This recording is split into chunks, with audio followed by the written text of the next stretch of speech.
आइए मिलकर ऑपरेशन मार्का-ए-हक की कामयाबी को सेलिब्रेट करें। ज़राई इंतजामिया राजनपुर के ज़ेरे एहतमाम 9 मई बमकाम पीसीबी क्रिकेट स्टेडियम शाम 7 बजे। खुद आएं और फैमिलीज को मिलाएं। पाकिस्तान के नामवर आर्टिस्ट ज़िशान रोकड़ी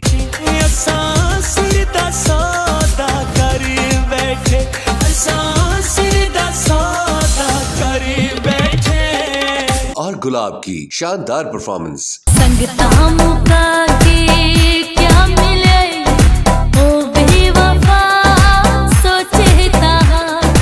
यूनुस खान,